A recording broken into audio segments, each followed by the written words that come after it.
Irmãos, a paz do Senhor Jesus. Quero deixar um versículo da palavra de Deus para a tua vida e para a tua meditação. Isaías 53 diz assim: quem creu em nossa mensagem e quem foi relevado do braço do Senhor, ele cresceu diante dele como um broto, enterro e como uma raiz saída de terra seca. Ele não tinha qualquer aparência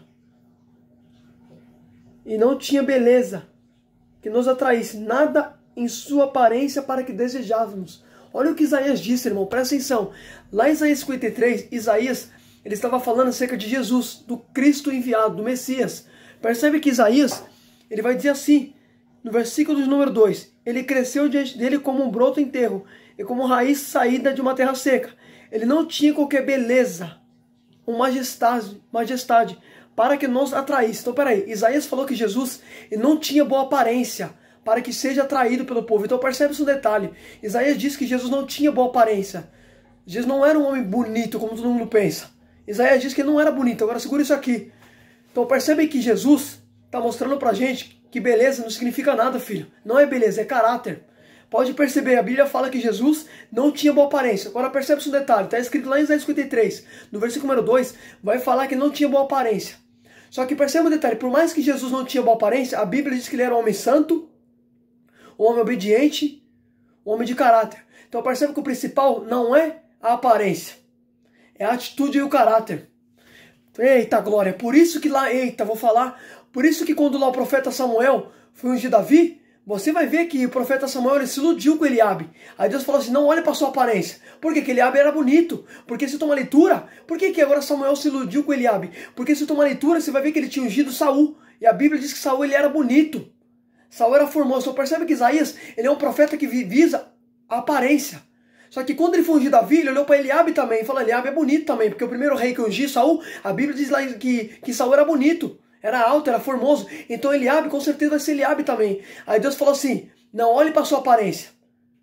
Porque o Senhor não vê como você vê a aparência, mas eu vejo o coração. Então percebe que Deus não se ilude com a aparência, filho. Eita glória! Pode perceber, Deus não se ilude com a aparência. Nem Jesus veio com boa aparência, filho. É Deus mostrando, não se importe com a aparência. A aparência não significa nada, filho. Se você não sabe, uma hora a beleza vai cessar. Uma hora vai vir a velhice. Oh glória! Aleluia! Só que o caráter que prevalece. Você está entendendo, filho? Eita glória, Jesus! Olha que negócio interessante. Irmão, isso aqui é muito forte. Olha o que a Bíblia diz.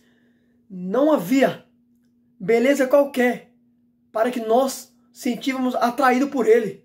Então percebe, não tinha beleza em Jesus.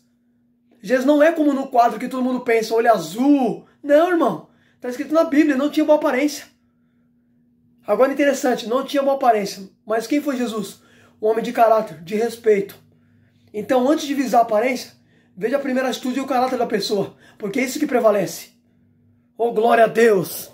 Aleluia! Só que uma coisa que eu acho interessante, está escrito assim, no 3. Foi desprezado, rejeitado pelos homens, um homem de dor, experimentado no sofrimento, como alguém de quem os homens esconderam o rosto. Foi desprezado, e nós não tínhamos estima. Peraí, a Bíblia diz que ele foi desprezado e ninguém tinha estima por ele. Sabe o que significa estima? Carinho, amor. Ninguém tinha amor por Jesus. Isso aqui ele está falando dos judeus.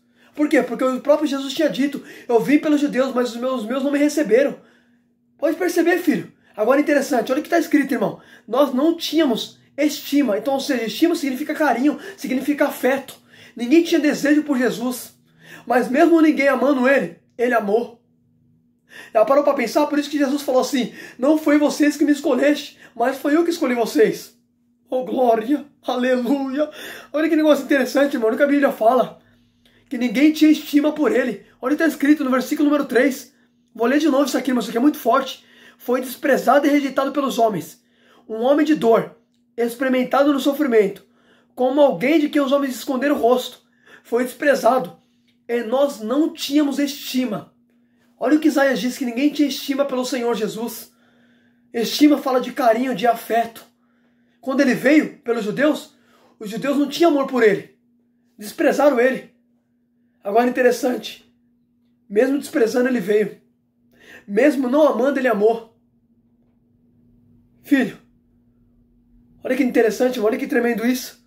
Por isso que a Bíblia diz em João 3,16, porque Deus amou o mundo de tal maneira, que deu seu único filho, para que todo aquele que nele crê não pereça, mas tenha vida eterna. Olha o que João vai dizer. Tem algumas traduções que está escrito assim: Deus amou o mundo de tal maneira. Por que João usou a expressão tal? Porque o amor de Deus é incondicional, filho. O amor de Deus não tem como ser medido. Por isso que João não conseguiu expressar o amor de Deus. Por isso que ele falou tal. Porque é algo que não pode ser medido. O amor de Deus é incondicional. Agora percebe-se um detalhe. Lá em Isaías 53 vai falar que ninguém te estima por Jesus. Mas mesmo assim Deus amou. Filho, mesmo você não amando Deus, Ele ainda te ama. Sabia disso? Mesmo você odiando Deus, Deus ainda te ama, filho. Pela misericórdia. Deus é amor, filho. Oh, glória. Aleluia. Só que olha que interessante, a Bíblia fala que Jesus foi desprezado. Olha o que está escrito, irmão, ele foi um homem de dor. Por que um homem de dor? Porque Jesus veio aqui na terra e morreu por nós, filho. Foi crucificado, foi chicoteado, cuspido, humilhado. Tudo isso, filho, foi por nós, pecadores, que somos falhos. Para que nós se aproximássemos diante do Pai sem culpa. Olha que negócio interessante, irmão. A Bíblia diz que Jesus veio como oferta pelo pecado. Aí perceba um detalhe. Olha o que está escrito no versículo de número 4. Certamente Ele tomou sobre si as nossas enfermidades. Sobre si levou nossas doenças. Contudo, nós considerávamos como castigado por Deus. Por Deus atingido e afligido. Mas Ele foi transpassado por causa das nossas transgressões. Foi esmagado por causa das nossas iniquidades. O castigo que nos traz a paz estava sobre Ele. E pelas suas feridas fomos curados. Irmãos, olha o que Isaías falou. Ele foi transpassado por causa das nossas transgressões. Por causa do nosso pecado, Ele foi crucificado. Por causa dos nossos erros, Ele foi castigado. Você tem noção, filho, que alguém sofreu por você? É Jesus. Foi o que Ele fez por mim e por você. A gente não merecia, filho. Você acha que eu merecia? Eu não merecia. Oh, glória. Aleluia. Oh, glória a Deus. Aleluia. Irmão, não tem como não chorar. Não tem como você pegar isso aqui e não ter um sentimento no seu coração. É impossível. Irmão, isso aqui é muito forte. Olha o que está escrito. Foi transpassado, moído pelas nossas iniquidades. O castigo que nos traz as paz estava sobre Ele. Aí está escrito assim no 6. Todos nós, como ovelhas, nos desviamos. Cada um de nós se voltou para o seu próprio caminho. Olha o que está escrito. Nós andávamos como desviado. Cada um andava no seu próprio caminho. A gente não tinha rumo. A gente, quando servia lá, quando a gente estava no mundo, o que nós fazíamos de errado? Nós fazíamos o que nós bem queríamos. Por quê? Nós seguíamos o nosso caminho. Só que quando Jesus morreu, Ele morreu para você seguir o quê? O caminho que é Ele. Porque Ele disse em João 14, eu sou o caminho, a verdade e a vida. Então, ou seja, vocês andavam sem caminho quando vocês não me conheciam. Agora que vocês me conhecem, vão andar pelo meu caminho, que é a porta estreita. Oh, glória a Deus. Aleluia. Você está entendendo, irmão? Vou repetir isso aqui. Olha que interessante. Olha o que está escrito no versículo número 6. Todos nós, como ovelha, nós desviamos. Cada um de nós se voltou para o seu próprio caminho. Então, peraí. Nós era como ovelha desviada. Nós vivíamos no caminho errado. No caminho do pecado, da pervertidade. Nós era perverso, filho. Nós vivíamos da maneira que nós bem queríamos. Andávamos na carne, do nosso jeito, do nosso querer. Fazíamos nossas vontades. Só que quando Jesus morreu, e você reconheceu Jesus como Salvador, agora você não vai mais andar desviado. Você vai andar por Ele, que Ele é o caminho. Você está entendendo? Você andava no caminho do erro quando você não conhecia Ele. Você andava pela porta larga. Mas quando você conheceu, agora vai andar pela porta estreita. Jesus fala 2 tipos de caminho. O caminho largo, muitos encontrarão. O caminho estreito, poucos passarão. Então percebe, filho. Nós, quando não conhecemos Jesus, era caminho largo. Agora que nós conhecemos, é o caminho da porta estreita. É o caminho que a gente trilha com dificuldade, que é o caminho de Jesus, a renúncia. Por isso que Paulo vai dizer, não sou eu que vivo, mas Cristo vive em mim. Agora não é mais você que vive em você, é Cristo que vive em você. É a vontade dele que tem que prevalecer sobre nós, e não as nossas. Só que olha que negócio interessante, irmão. Olha, está escrito no 6, todos nós como ovelha, nos desviamos. Cada um se voltou para o seu próprio caminho. E o Senhor fez cair sobre ele a iniquidade de todos nós. Olha o que está escrito. O Senhor fez cair sobre ele a iniquidade de todos nós. O que é iniquidade? A prática do pecado. Todos os nossos pecados, o Senhor fez cair sobre ele. O Pai derramou no Filho. Você sabia, filho, que a ira de Deus estava sobre os homens? Só que quando Jesus vai para a cruz, a ira do Pai foi castigada no Filho. Jesus pagou por nós. Olha que negócio tremendo, filho. Olha que interessante. O Senhor fez cair sobre ele a iniquidade de todos nós. Filho, quem levou o seu pecado foi Jesus. Quem levou a culpa sobre si foi Jesus. Filho, se não fosse ele, irmão, tadinho de nós. Foi ele que padeceu por nós. A Bíblia diz que a morte do Filho na cruz fez com que Deus fizesse as pazes com todas as coisas. Isso incluindo vocês que antes viviam distante dele. Quando Jesus morre, Deus fez a paz conosco, por intermédio do Filho. Por isso que a Bíblia diz, não há condenação para aqueles que estão em Cristo Jesus e não andam segundo a carne. Porque foi Ele que pagou por nós. Foi Jesus. Aí está escrito assim, no 7. Ele foi oprimido e afligido, contudo não abriu boca. Como cordeiro, foi levado para o matadouro. É como ovelha que diante dos tosqueadores ficou calada. Não abriu sua boca. Irmãos, olha que interessante. A Bíblia fala que quando Jesus é levado para a cruz, você vai ver que os homens batiam nele e Jesus ficava calado. Porque como Isaías tinha dito, ele foi levado como ovelha para o matadouro.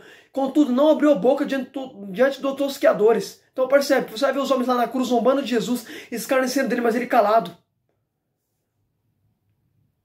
Olha que negócio interessante. Só que percebe-se um detalhe, eu vou resumir. Olha o que está escrito. No versículo número 9 vai falar assim: foi-lhe dado um túmulo com os ímpios e com os ricos em sua morte. Embora não tivesse cometido nenhuma violência, nem houvesse nenhuma mentira em sua boca. Contudo, foi da vontade do Senhor esmagá-lo, fazê-lo sofrer. Embora tenha feito a vida dele uma oferta pela culpa. Ele verá o seu prole e prolongará seus dias. É a vontade do Senhor prosperará em suas mãos. Olha o que está escrito, irmão. Foi da vontade do Senhor esmagá-lo. Que Senhor? Deus, foi do Pai. Foi da vontade do Pai esmagar o Filho na cruz, por mim e por você. Filho, foi Deus que esmagou Jesus na cruz. Por causa de mim e de você, por causa do nosso pecado. Só que uma coisa que eu acho interessante. Olha o que está escrito. Embora o Senhor tenha feito a vida dele uma oferta pela culpa. Então percebe, Jesus foi ofertado como culpado. Por mim e por você. Agora interessante, aquele que não tinha culpa foi culpado por mim e por você. Seja grato, filho. Reconheça o Senhor como Salvador. Você lembra quando Paulo e Silas estavam na prisão, que Paulo e Silas cantavam louvores a Deus, a Bíblia diz que Deus mandou terremoto. Aí sabia que o carcereiro tinha pensado que todos os presos tinham fugido. Ele puxou a espada para se matar. Quando ele pensou em se matar, Paulo falou assim, não faça isso. Estamos todos aqui. Aí você vai ver que ele fala assim, como que eu posso fazer para ser salvo? Paulo disse assim, creia no Senhor Jesus e você e sua casa será salva. Por que crer no Senhor Jesus? Porque foi Ele que pagou por você. É Ele que é a vida, é Ele que justifica você diante do Pai. É Ele. Jesus vai dizer em João 14, eu sou o caminho, a verdade e a vida. Ninguém vem ao Pai senão por mim. Filho, se você não passar por Jesus, você não tem o Pai. Tem que passar pelo Filho. Tem que reconhecer o Filho, porque foi Ele que padeceu na cruz. O próprio Jesus disse, eu não vim por vontade própria, mas o meu Pai que me enviou. Foi o Pai que enviou Jesus, filho. Para morrer por mim e por você. Por nós como os pecadores, falhos, desobedientes, rebeldes. Você tem noção, filho, o que Jesus fez por mim e por você? Irmão, fala isso aqui com muito temor. Eu falo isso aqui, irmão, chorando. Não tem como não chorar. Não tem como, de verdade. Se você realmente entender o que Jesus fez por você, é impossível você não chorar. É só você ler Isaías 53, esse versículo que eu estou lendo. Que ele foi castigado, moído pelo nosso pecado, transpassado por causa das nossas iniquidades. Olha que negócio interessante, irmão. Aí lá no 11 fala assim, depois do sofrimento da sua alma, ele verá a sua luz e ficará satisfeito pelo seu conhecimento. O meu servo justo justificará muitos, ele elevará a iniquidade deles. Olha o que a Bíblia fala lá no 11. O meu servo justo justificará muitos. Por quê? Porque quando Jesus morreu, ele está justificando você diante do Pai, quando você reconhece Ele como Salvador. Por isso que a Bíblia diz, não há condenação para Cristo Jesus, porque é Ele que justifica você. É Ele que te limpa, é Ele que te purifica. A Bíblia diz lá em Apocalipse que Ele nos amou e o seu sangue nos purificará de todo pecado. Filho, o sangue de Jesus te purifica. É Ele que te limpa. É Ele que te torna justo diante do Pai. É Jesus, filho. Olha que negócio tremendo, irmão. Aí diz assim, lá no 12, por isso lhe darei uma porção dentre os grandes. Ele dividirá os despojos com os fortes.